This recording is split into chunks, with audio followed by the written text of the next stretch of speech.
esteja fazendo aquilo que faz. Não se engane com falsas apreciações acerca de justiça, porque o tempo é o juízo de todos. Recorde, tudo recebemos ou aquilo segundo as nossas necessidades. A humildade é um anjo culto. Tanto menos você necessita, mais terá. Amanhã será sem dúvida um belo dia, mas para trabalhar e servir, renovar e aprender, hoje é melhor. Não se iluda com a suposta felicidade daqueles que abandonam os próprios deveres, de vez que transitoriamente buscam fugir de si próprios, como quem se embriaga para debalde e esquecer. O tempo é ouro, mas o serviço é luz. Só existe um mal a temer, aquele que ainda existe em nós. Não parar na edificação do bem, nem para colher os louros do espetáculo, nem para contar as pedras do caminho. A tarefa parece fracassar? Siga adiante, trabalhando, que muitas vezes é necessário sofrer, a fim de que Deus nos atenda à renovação. E agora a gente inicia o nosso estudo sempre com a nossa prece, para podermos começar.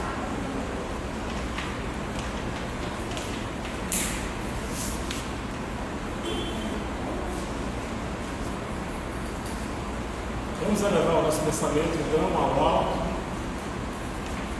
pedir assistência espiritual dos doutores, trabalhadores desta casa. Vamos nos achegar à presença de Jesus, buscar na vibração do Mestre amado Nazareno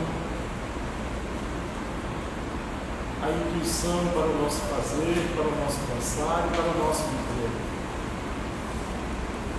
Agradecemos, estamos por mais uma oportunidade de estudo nesta casa e esperamos obter informações e conhecimentos que melhorem a nossa relação com o próximo e nós consigamos amar ao próximo da melhor forma possível e que nós tenhamos sempre em mente a presença segura, fraterna e doce Rabi da Galileia. Jesus conosco em nossos corações, nos confortando hoje e sempre. E assim seja.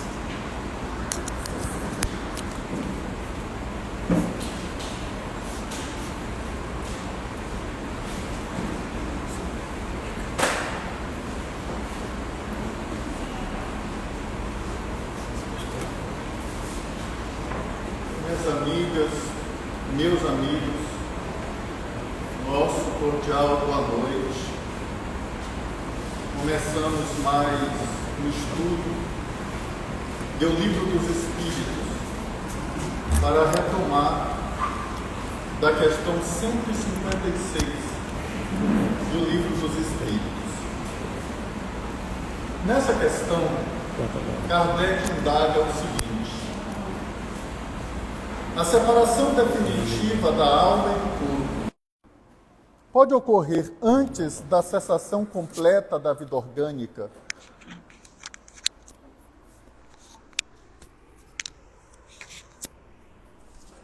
E os espíritos respondem a Allan Kardec: na agonia, a alma algumas vezes já tem deixado o corpo. Nada mais há que a vida orgânica. O homem já não tem consciência de si mesmo. Entretanto, ainda lhe resta um sopro de vida orgânica. O corpo é a máquina que o coração põe em movimento. Existe, enquanto o coração faz circular nas veias o sangue, para o que não necessita da alma. Vejamos que a pergunta ela é muito rica, porque aqui Allan Kardec não questiona se a separação definitiva da alma e do corpo pode ocorrer antes da cessação completa da vida, ponto de interrogação. Mas ele traz um adjetivo que qualifica esse substantivo, vida. Ele fala de vida orgânica.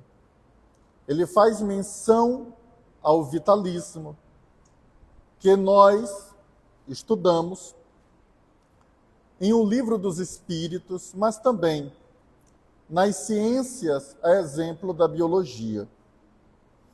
E aqui nós vamos encontrar uma diferenciação do conceito de vida numa perspectiva espiritual e o conceito de vida na matéria orgânica.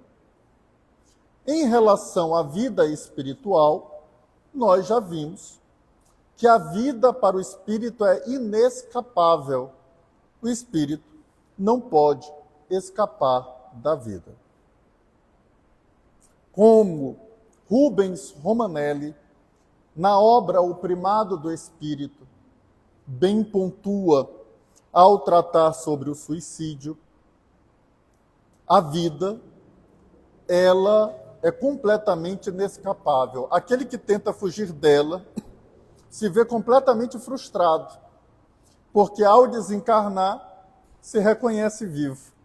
Não conseguiu escapar da vida, por mais que ele tente fugir.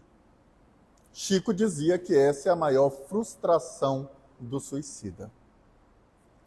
Neste aspecto, a vida ela continua para o espírito. Mas a vida também aqui pode ser entendida quando trazemos o adjetivo orgânica para qualificar a vida na matéria orgânica. Nesse aspecto, ela em algum momento cessa, porque agora eu estou, numa perspectiva filosófica, mergulhado em uma existência. E toda existência tem início, meio e fim.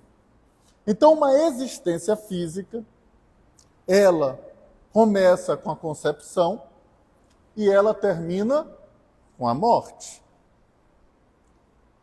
Entretanto, quando o espírito ele se separa definitivamente do corpo, isso não quer dizer que a vida orgânica ela tenha cessado em absoluto. É possível que o espírito se afaste definitivamente do corpo e eu ainda tenha ali vida orgânica.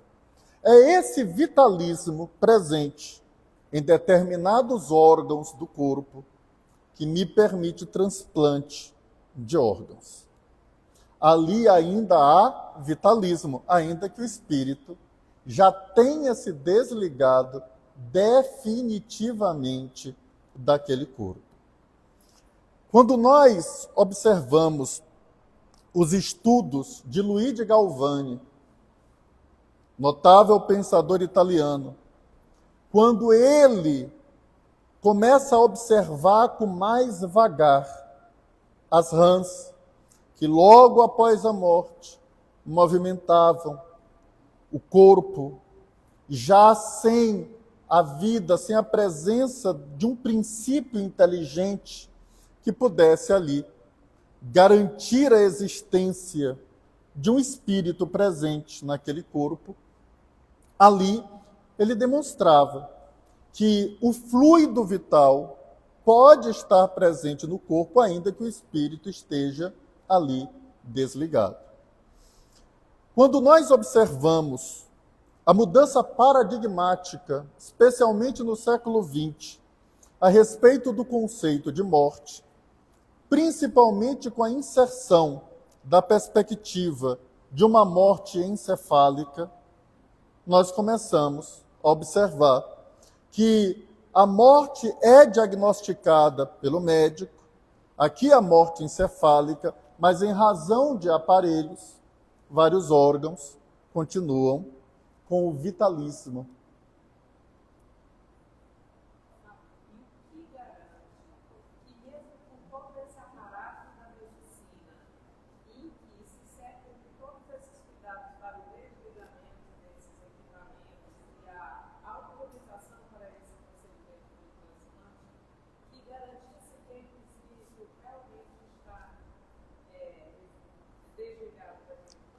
Nós não temos uma garantia absoluta.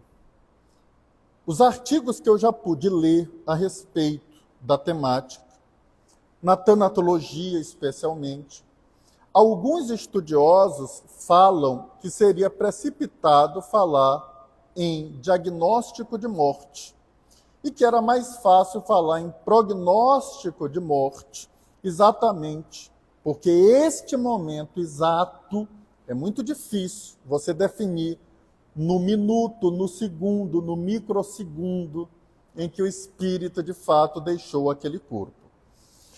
Às vezes, segundo a literatura espírita, até para os desencarnados, isso não é claro. Na obra Os Mensageiros, por exemplo, nós temos exemplos de atuação de espíritos desencarnados, auxiliando no desligamento de espíritos que estariam desencarnando e, por ordens superiores, alheias inclusive à vontade desses espíritos superiores, a moratória vem, a vida continua, e nem mesmo eles, com clareza, sabem minuciar, pormenorizar como a vida ali continuou.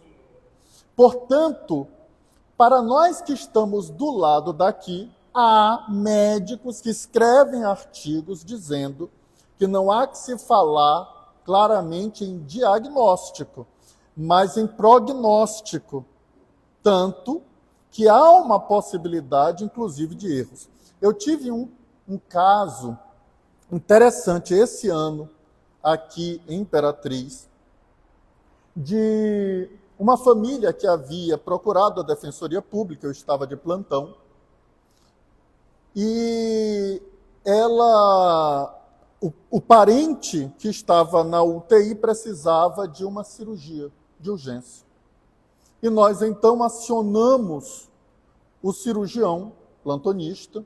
Ele chegou por volta de meia-noite. E então ele volta da UTI, fala comigo, fala com a família e diz: todas as características é de uma morte encefálica.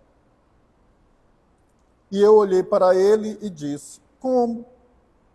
Não houve tempo de seguir todo o protocolo do Conselho Federal de Medicina, muito embora eu admita que o senhor tenha mais experiência do que eu, acho que cabe à família decidir se ela quer que seja feita a cirurgia ou não, já que nós não podemos afirmar sem titubeios, sem observação de protocolos médicos, se há ou não há morte encefálica. Possivelmente o senhor pode estar certo, mas sem os exames devidos, sem seguir todo o protocolo, como defensor público, eu preciso lhe dizer e lhe advertir que essa é uma decisão da família quanto à cirurgia. Passei para a família disse: eu quero que seja feita a cirurgia. Foi feita e aquele suposto morto veio a lume e a cirurgia foi um sucesso. Ele voltou. Aquele diagnóstico, na perspectiva de uma experiência de um cirurgião gabaritado, de um cirurgião experiente, não trazia a garantia da morte. Por isso, a morte ainda é estudada do lado daqui. No passado, segundo textos que eu já pude ler, antes do avanço da medicina, muitas pessoas em estado de coma eram tidas como mortos. Em outras situações, pessoas em estado de catalepsia total ou letargia eram consideradas mortas. Há um caso, inclusive, de uma atriz, se não me falha a memória, brasileira, que foi enterrada, supostamente morta, e quando o corpo foi exumado, ela estava invertida e teria azunhado as paredes do caixão porque havia despertado.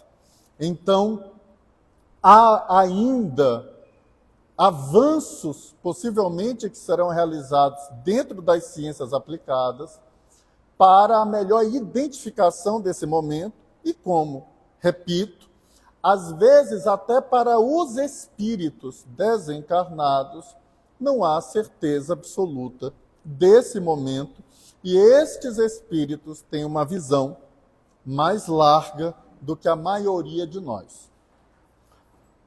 Recordo-me também, certa vez, em que eu fui convidado para dar um passe em uma pessoa, a convite de seus parentes, na cidade de São Luís. E eu fui dar esse passe com a presença de um irmão, e logo depois que eu terminei de dar o passe, uma entidade se aproximou, vi 3 médicos aproximadamente ao redor daquele leito, e um deles me disse, ele vai ficar muito bem amanhã. E eu então disse para ele vai ficar muito bem amanhã. No dia seguinte ele desencarnou.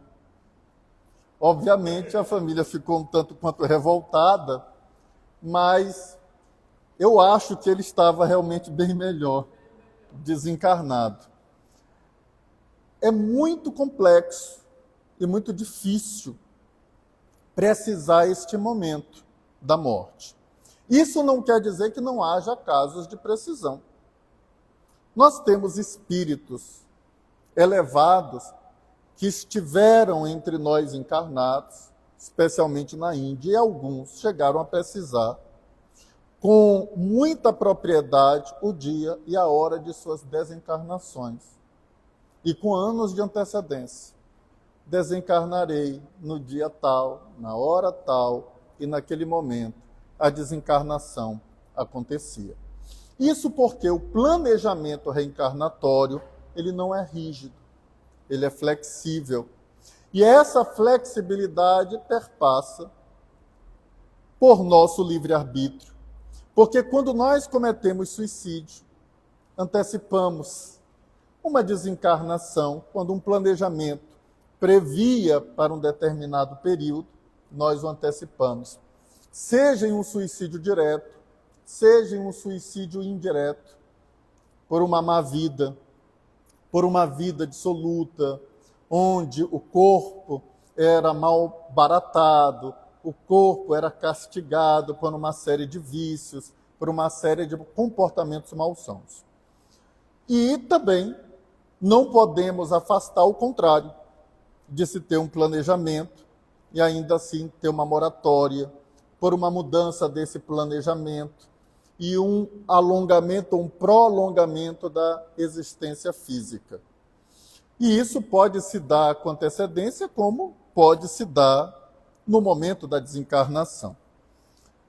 Divaldo conta uma experiência sua, em que ele estava sob os cuidados médicos, em uma intervenção médica, da qual eu não me recordo agora, e ele então viu-se fora do corpo, estava ali em um momento emancipado do corpo, quando encontrou a sua mãe.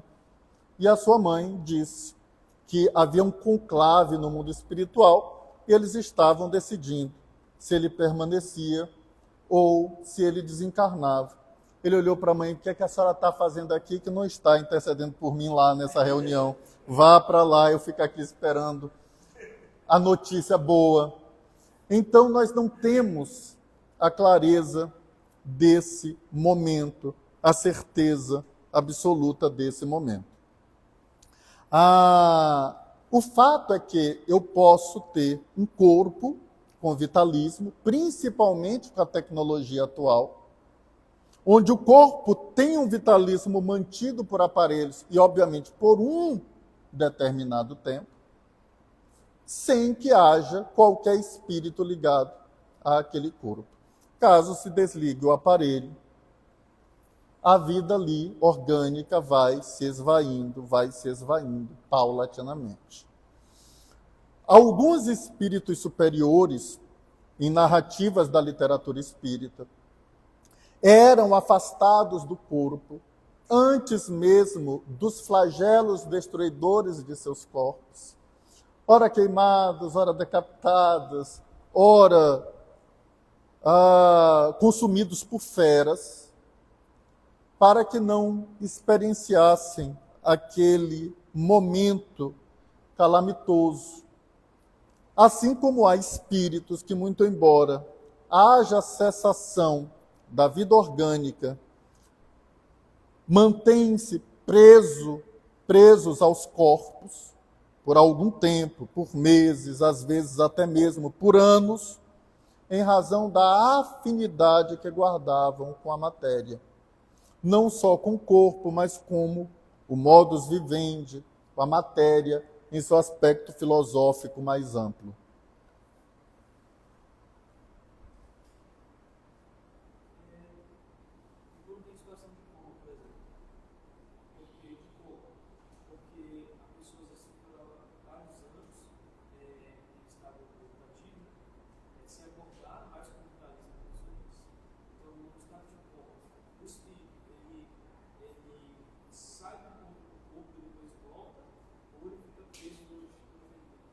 No caso do coma, a separação não é definitiva. A separação é parcial, como acontece com o sono. No sono, o espírito ele se afasta parcialmente do corpo. Ele não se afasta completamente, porque o afastamento completo seria a própria morte. Então, o coma é uma espécie de sono, que inclusive pode ser induzido por medicamentos, como ele pode se dar de forma natural. Nós já avançamos muito a respeito das causas do coma, mas acredito que há muito a ser também estudado a respeito dessa temática. Talvez alguém da área médica possa até nos auxiliar com algumas minúcias a respeito do coma em si, mas o coma é um sono profundo. Se nós fôssemos classificar o coma em um livro dos espíritos, o coma é um estado de emancipação da alma, como também o é o sonambulismo, o êxtase, o sono, a dupla vista e assim sucessivamente.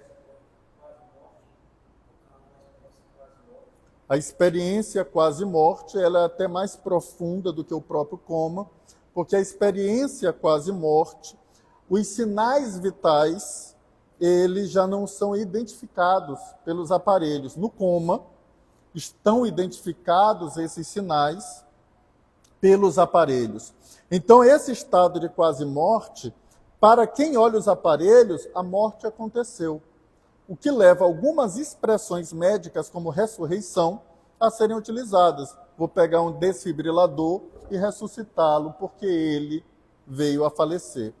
Alguns estudos de experiência quase-morte, também conhecidas como EQMs, feitas pela doutora Marlene Nobre, apontam que em momentos dessas experiências onde não havia sinais eletroencefalográficos, ou seja, não havia pulso elétrico no encéfalo, essas pessoas, quando voltaram, foram ressuscitadas, entre aspas, narraram o que acontecera dentro do centro cirúrgico, o que acontecia no saguão de espera, qual era a expressão de enfermeiras, médicas no centro cirúrgico, mas só que não havia sinais apontando para a movimentação do cérebro, independente de suas partes, nem a parte responsável pela imaginação,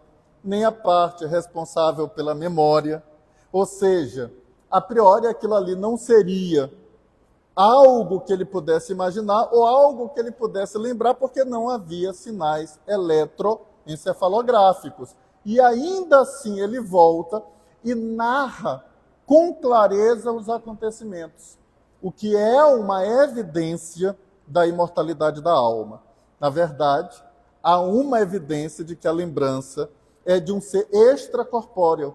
A lembrança não está no corpo, a lembrança está no espírito. Foi ele que viu, foi ele que olhou, e quando ele retorna ao corpo, ele se vale dos seus instrumentos para comunicar o que viu, o que experienciou.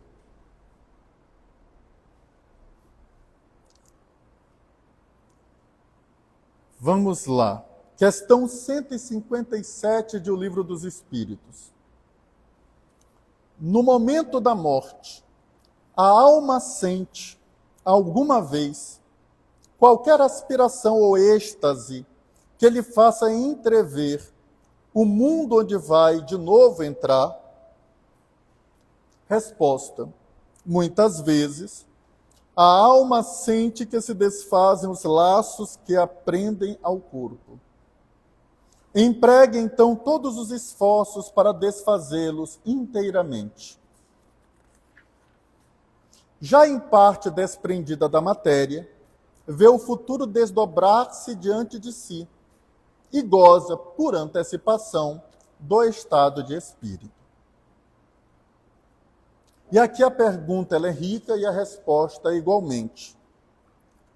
No momento da morte, a alma sente que se desfazem os laços que prendem ao corpo. Por quê? Porque à medida que esses laços eles vão sendo desprendidos, o espírito vai se libertando da matéria. E libertando-se da matéria, ele vê com mais clareza o mundo espiritual. Então, é muito fácil que no momento da morte, ele mais facilmente sinta e veja esses laços se desfazendo e a porta se abrindo. Vamos imaginar que se há algo que separe o mundo físico do mundo espiritual, naquele momento ele está entre esses dois mundos. Naquele momento ele está entre os encarnados, mas também já está entrando no mundo dos desencarnados. Isso dilata a sua percepção espiritual. É por isso que, no momento da desencarnação, até aqueles que não são médiuns costumam ver espíritos. Eu estou vendo mamãe.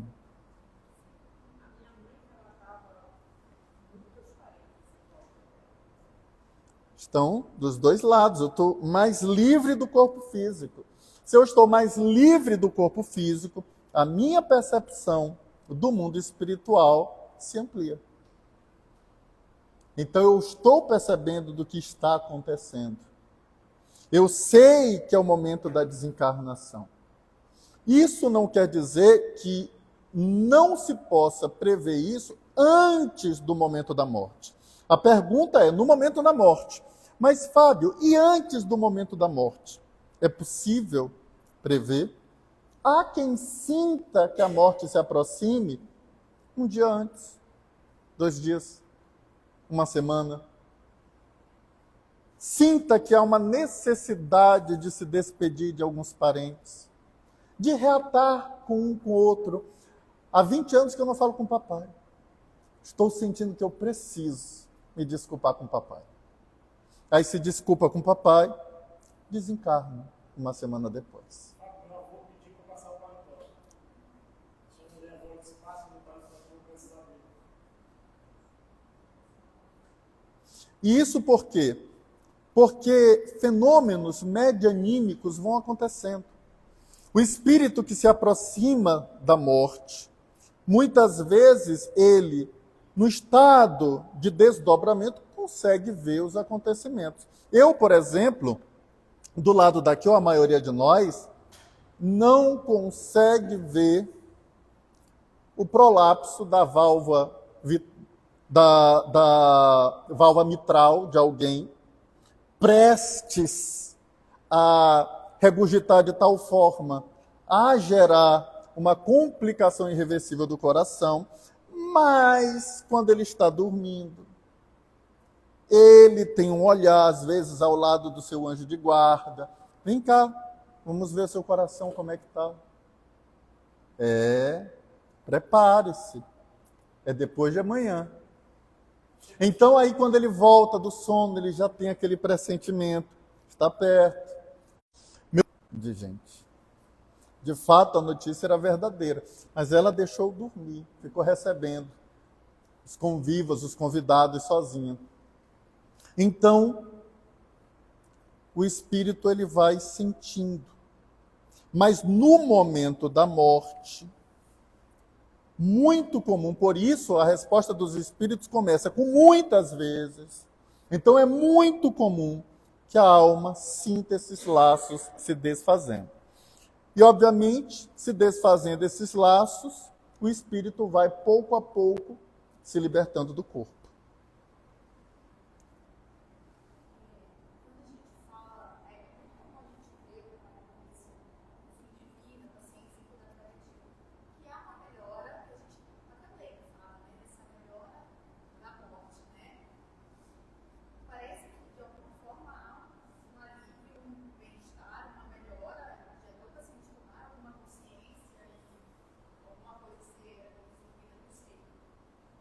E é interessante que há alguns estudos a respeito disso, porque o organismo, como um ser complexo, ele sempre está exercendo uma luta pela vida orgânica.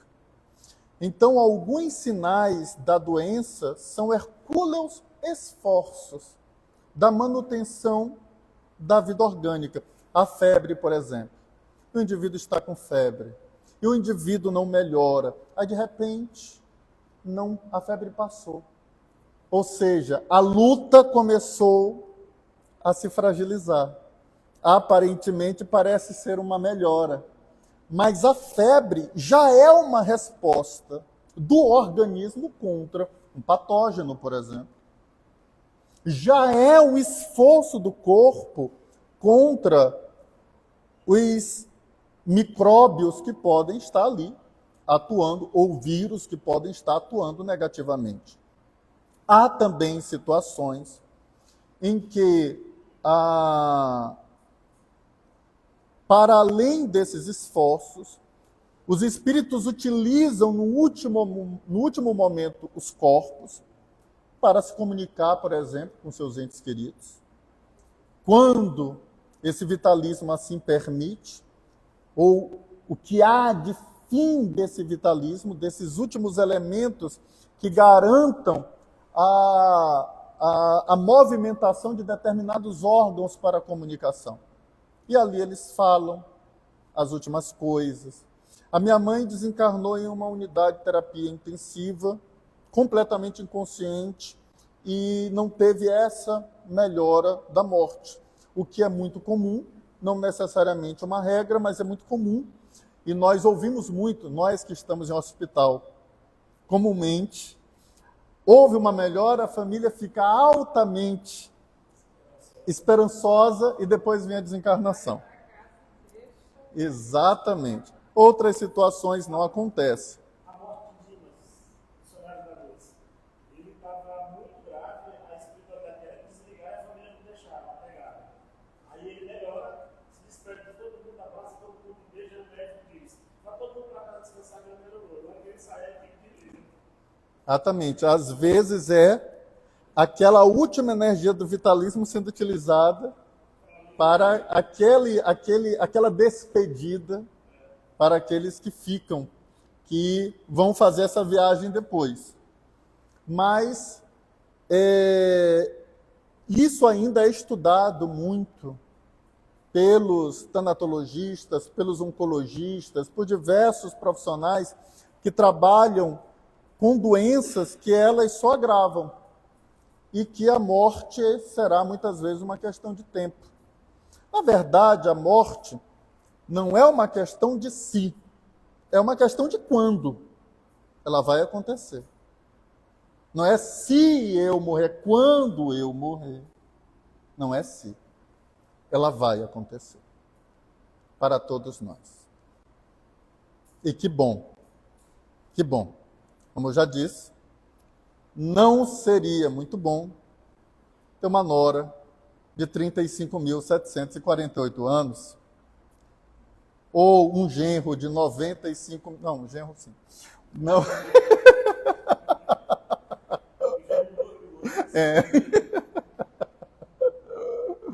Então, é natural. É natural. Mas há muitas coisas que ainda são estudadas. Tem uma tanatologista, uma pesquisadora, chamada Elizabeth Kubler-Ross. Ela tem uma obra intitulada Sobre a Morte e o Morrer. Vale a pena a leitura desse livro. muito a pena. A pesquisa que ela faz, o que ela apresenta, inclusive a respeito de valores que são analisados no momento da morte. Também vale a pena ler a obra Em Busca de Sentido, de Viktor Frankl, também uma obra notável, que também expressa pesquisas a respeito da morte. E por que morrer e por que não morrer.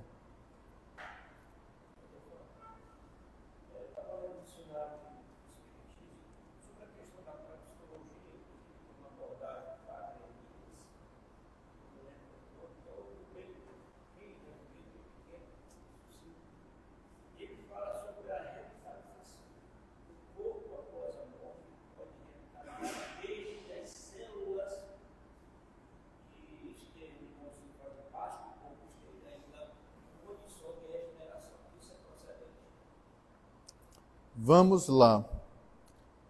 Eu tenho poucos estudos a respeito disso.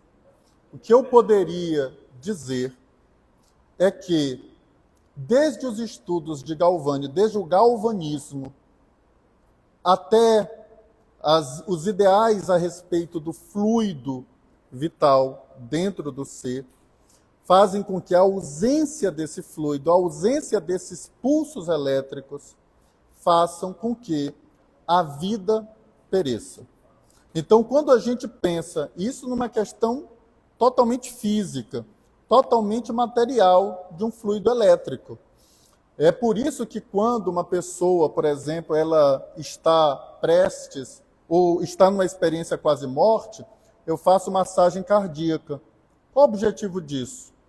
Criar um campo magnético para reaver os pulsos elétricos e os corpos se movimentarem. O que é que faz com que um coração venha a pulsar? Pulso elétrico. Por isso, além de eletroencefalografia, eu também faço eletrocardiograma. Eu tenho como medir isso por pulsos elétricos. Sem eletricidade, sem esse fluido elétrico, a vida se esvai. O que faz esses tecidos se regenerarem é esse fluido elétrico, que também é conhecido como fluido vital ou vitalíssimo.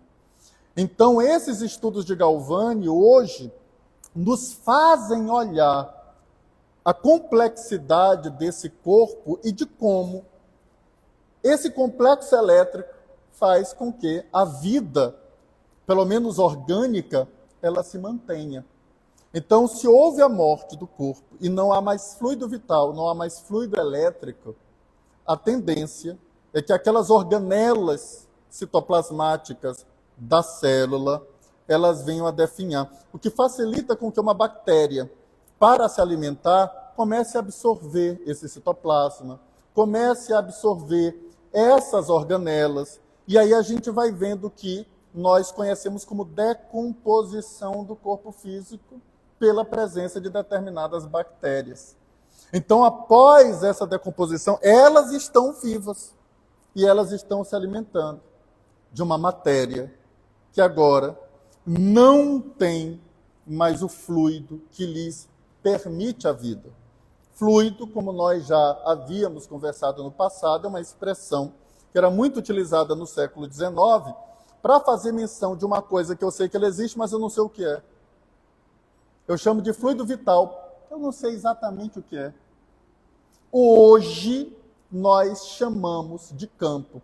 Aquele fluido que também nós estudávamos na perspectiva da eletricidade, hoje a gente fala de campo eletromagnético. Então, hoje a gente fala de biocampo no próprio organismo. Existem, inclusive, hoje na medicina, estudiosos ligados a uma medicina integrativa, ou uma medicina biofal, ou uma medicina homeopática, que reconhece a existência desse biocampo, dessa energia, ou desse fluido que garante esse vitalismo, que gera a regeneração dos corpos, porque existe esse fluido. É possível, por exemplo, que você tenha morte de parte de um tecido orgânico, uma isquemia, por exemplo. E ali você percebe que, a depender da isquemia, você não tem mais restauração daquele tecido.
Começando de trás para frente, em relação à natureza científica do espiritismo, é exatamente isso. Se você olha a física e você vê, por exemplo, uma teoria científica apresentada por Isaac Newton, e mais na frente, 200 anos depois, essa teoria é derrubada por um outro cientista, a física ela continua existindo. Porque a física não está centrada em Isaac Newton. A física, na visão de Popper, ela é sustentada em sua falseabilidade. O que um cientista diz hoje pode ser falseado amanhã. E eu continuo tendo ciência existindo. Kardec faz antecipar a epistemologia de Karl Popper no século XIX, ao dizer, se em algum momento a ciência demonstrar que o espiritismo está errado em um ponto, ele se adequa e continua sendo espiritismo, como a física continua sendo física, como a biologia continua sendo biologia, como a química continua sendo química. Em relação à vida, nós ainda poderíamos acrescentar um outro ponto. Depois, dizem-nos os espíritos, que o espírito se desliga definitivamente de um corpo, ali não pode mais retornar nem esse mesmo espírito e nem outro. Você só pode ter uma vida orgânica desprovida de qualquer alma, de qualquer ser inteligente por algum tempo, como está na questão 156 do Livro dos Espíritos. A separação definitiva da alma e do corpo pode ocorrer antes da cessação completa da vida orgânica? Pode. Exatamente, o espírito se desliga, mas a vida orgânica ela permanece por algum tempo. As células se regeneram por reprodução assexuada. Elas se multiplicam. Para que elas possam se multiplicar, é necessário que haja algum tipo de fonte de energia, para que eu tenha um ciclo de Krebs, produção de energia por meio das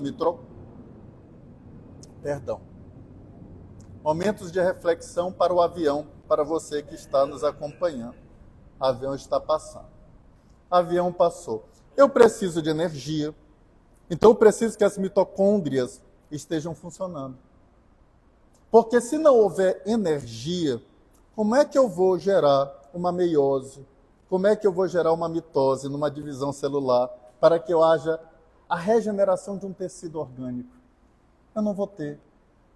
Quando eu tenho a morte de uma célula em um organismo, eu tenho a possibilidade de regeneração de alguns tecidos e de outros não. Porque algumas células, elas têm essa condição de se multiplicar, outras não. Por isso, a depender do tipo de morte de célula que teve no organismo, você não tem mais como regenerar.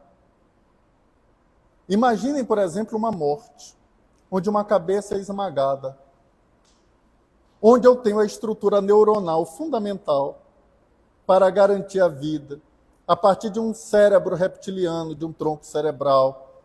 Como é que a vida permanece? Não tem como. Não há regeneração desse tecido do crânio, não há regeneração desse tecido cerebral. Só estou dando exemplos para demonstrar que nem todas as células vão se regenerar, e para que haja isso é necessário que haja um fluido de vida. É necessário que haja um elemento que garanta vitalismo. Desde que as células estão mortas, elas não ressuscitam como nenhum corpo, em regra, ressuscita, a não ser que haja ainda algum germe de vida ali. Existem coisas extraordinárias. Por exemplo, o vitalismo que se encerra em uma semente. Olha que coisa extraordinária. Eu posso ter uma semente guardada por anos e eu tenho vitalismo ali naquela semente. Um dia eu planto e, com a presença de condições bióticas e abióticas, ela germina. Olha que coisa extraordinária. Então a vida, ela é de fato extraordinária. Mas alguns religiosos traziam a crença de que no dia do juízo final, os corpos se levantariam, como regenerando células, não sei se seria um show de horrores ou não. Não consigo imaginar como seria isso, mas alguns acreditam que assim seria. Isso faz parte de eventual mitologia, de um conjunto de mitos, que por detrás trazem a ideia da imortalidade da alma, de que a vida ela continua. Então eu posso desenhar mitos, mas por detrás do mito eu tenho uma ideia comum para todas as religiões: a vida continua depois da morte. Essa é a ideia comum. Não na forma de ressuscitação.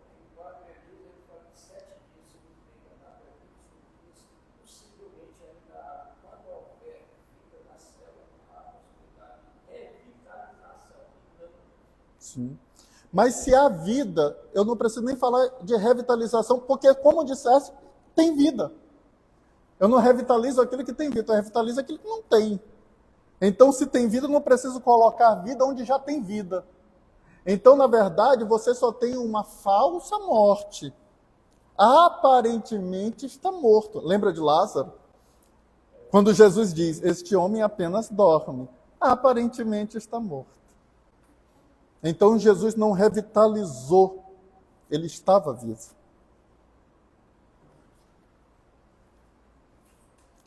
Então, vamos à questão 157. Ah, é 158? Tá. O exemplo da lagarta, que primeiro anda de rastos pela terra, depois se encerra na sua crisálida em estado de morte aparente, para enfim renascer com uma existência brilhante, pode dar-nos ideia da vida terrestre, do túmulo, e finalmente da nossa nova existência, os espíritos dizem, uma ideia acanhada. A imagem é boa, todavia cumpre não seja tomada ao pé da letra, como frequentemente vos sucede. E esse é um desafio nosso, quanto às interpretações, especialmente em relação aos mitos. Quando nós observamos o preparo que o povo judeu teve para a vinda de Jesus, contamos com uma forte influência grega que lhes permitiu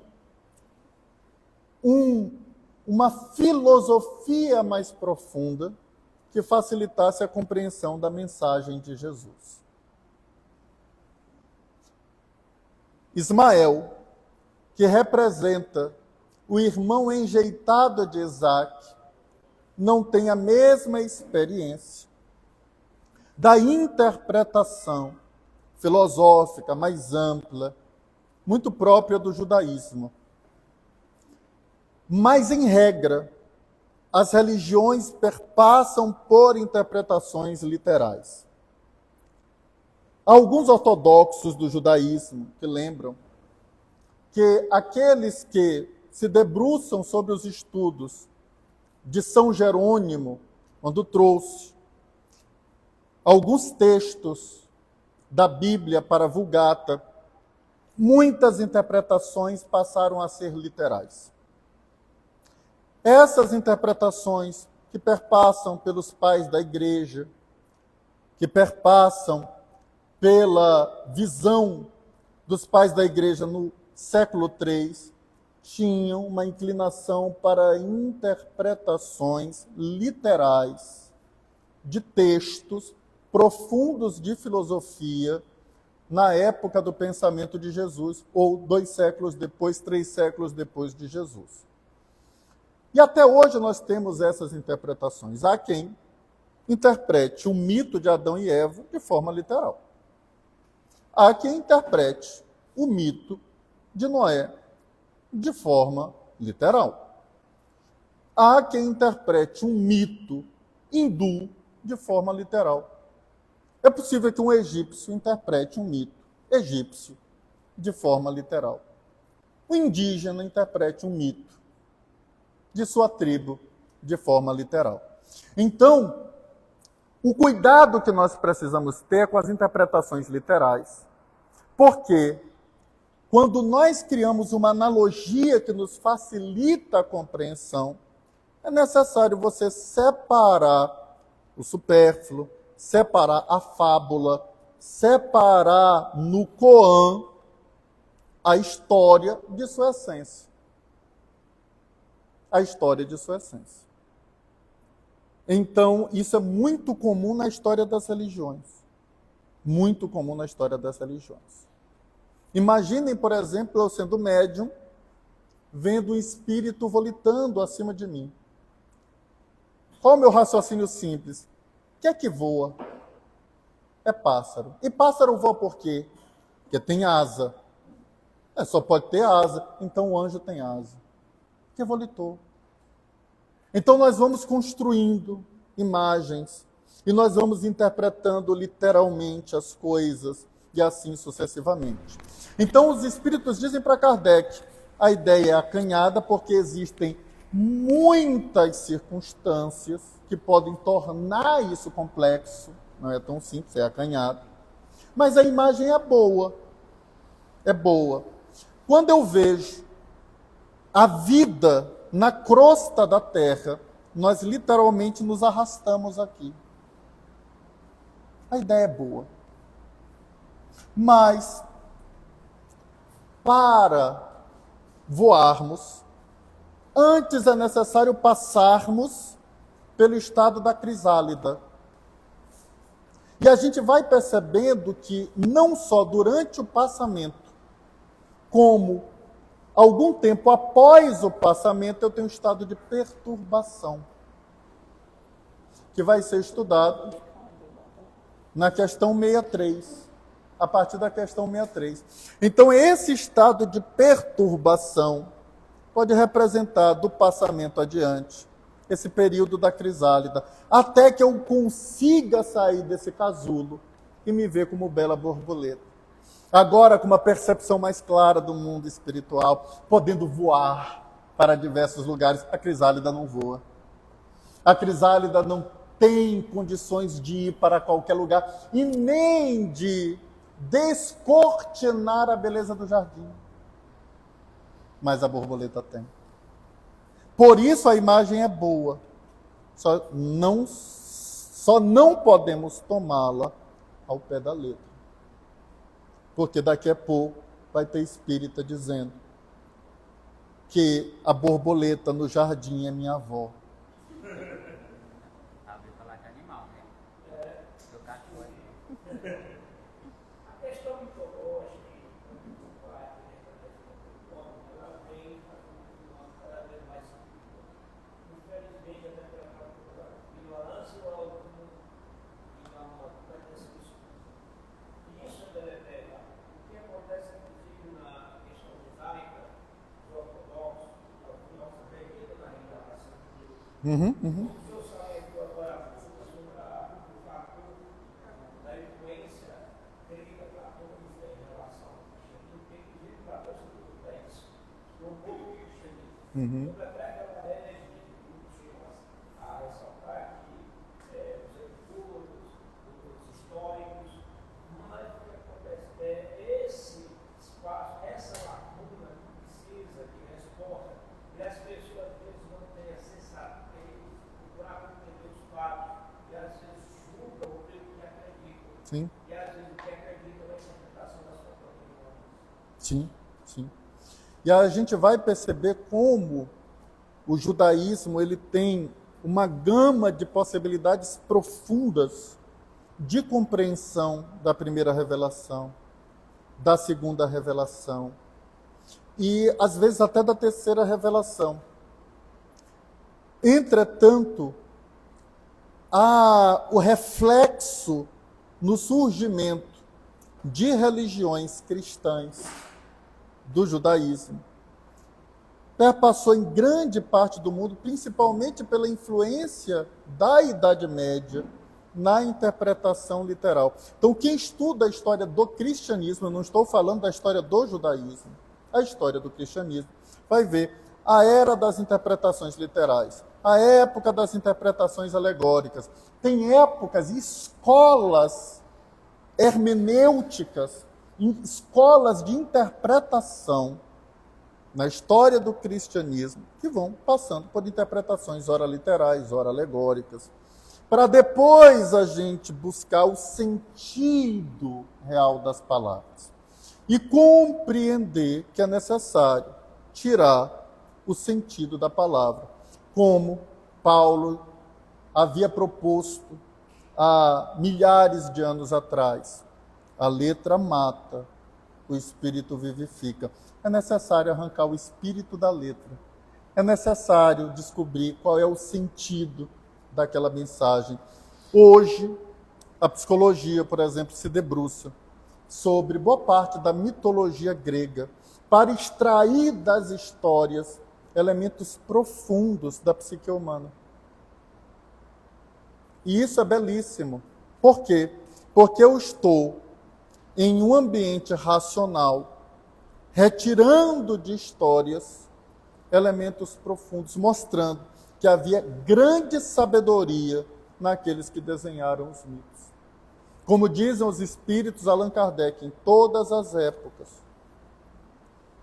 nós vamos encontrar em filosofias antigas, religiões antigas, verdades profundas que estão escondidas, estão perdidas aí em mitos, em koans, em fábulas, em que o Espiritismo auxilia separar a verdade, o joio do trigo, a verdade do que é fantasioso, da roupagem que eu utilizei para apresentar a verdade. E concluo rapidamente com uma pequena fábula oriental que narra que havia um rei em uma época distante, um local muito distante, que estava sendo enganado pelo grão-vizir. O povo passava fome, o rei não sabia. O povo era massacrado pelo primeiro-ministro, o rei não sabia. E a verdade queria contar ao rei tudo o que estava acontecendo. E a verdade era uma mulher completamente nua, como quem se expressava tal qual é. E um dia a verdade apareceu como ela é nas portas do palácio e disse aos soldados: eu quero falar com o rei. Os soldados, temendo e eram fiéis ao grão-vizir, avisaram ao grão-vizir que a verdade queria ver o rei. E o grão-vizir: ela não pode. Diga a ela que o rei não pode recebê-la. Inventem qualquer história. Falaram que o rei não poderia, ela voltou chateada. Voltou para o seu castelo e teve uma ideia. Ela, então, se disfarçou de fábula. Ela colocou um vestido belíssimo, foi em uma carruagem banhada a ouro, levou tesouros, ouro, prata, e chegou até os portões do rei e disse assim: eu quero ver o rei. Quem é você? Eu sou a fábula. E eu trouxe presentes ao rei e ao grão-vizir. E então os soldados avisaram o grão-vizir que a fábula estava lá cheia de presentes. Não deixe ela entrar, porque ela traz ouro e prata. E quando ela entrou e se deparou com o rei, tirou a roupa, se mostrou tal qual era, e o rei olhou: verdade, é você. Que assim sou, tive que me disfarçar, e contou tudo o que estava acontecendo. A verdade, ela está escondida nas roupas de fábulas. Ela está escondida nas roupas de mitos. Nós só precisamos não interpretar a verdade pela roupa, pelos mitos. Senão a gente se perde e acredita que a verdade é o ouro, que a verdade é a prata, que a verdade é o tesouro, que a verdade é a carruagem, que a verdade é o vestido. Não. A verdade é o que está por detrás de tudo isso. Muito obrigado pela atenção de vocês. Nós é que agradecemos, né? Depois de tanto ensinamento, terminou bem. E a gente aproveita, gente, para pedir para vocês seguirem a gente nas nossas redes. Estamos passando todos os estudos ao vivo, né? De segunda a sexta-feira. Então acompanhe a gente. Nós também estamos com o canal no YouTube. Sigam para vocês seguir, para acompanhar todos os nossos estudos. E vamos finalizar agora com a nossa prece, com a nossa irmã Inês.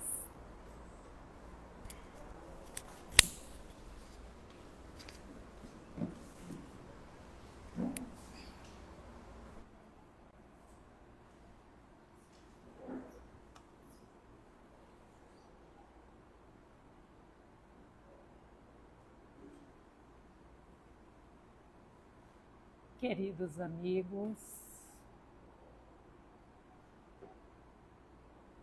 vamos elevar os nossos pensamentos ao mais alto para nos conectarmos com as luzes da espiritualidade maior que nesse momento se encontram neste salão.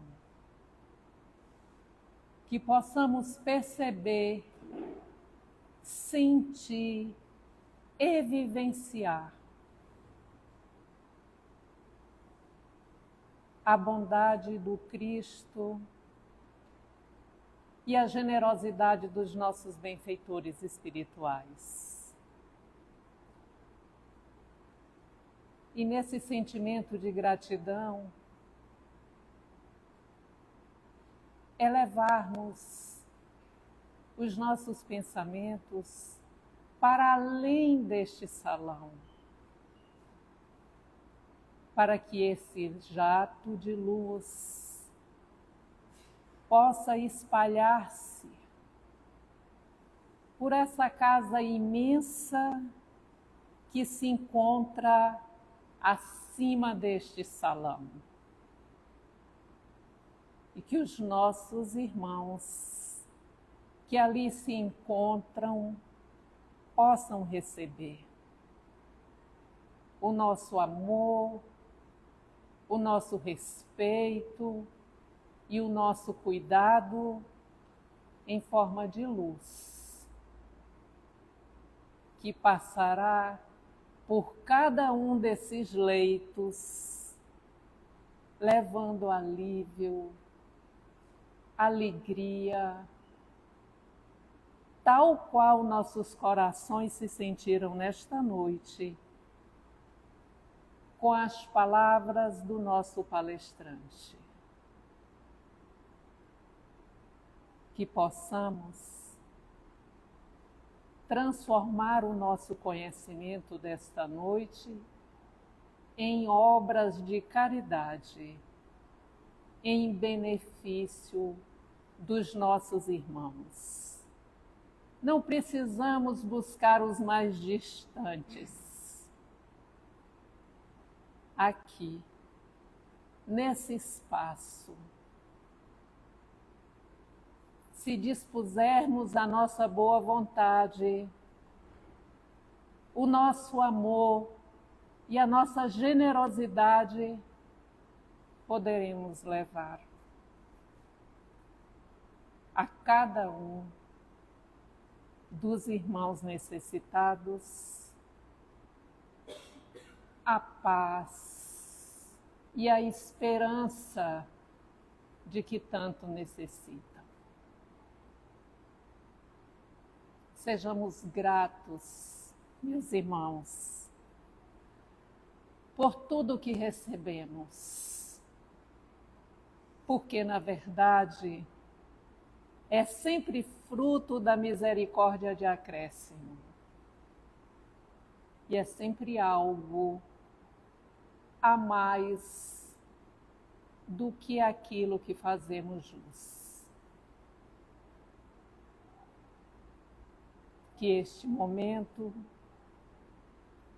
seja de confraternização, de amor, de bênção e de muita luz. Que Maria Santíssima possa estender sobre todos vocês as suas mãos generosas e iluminadas. Obrigada, Maria. Que assim seja.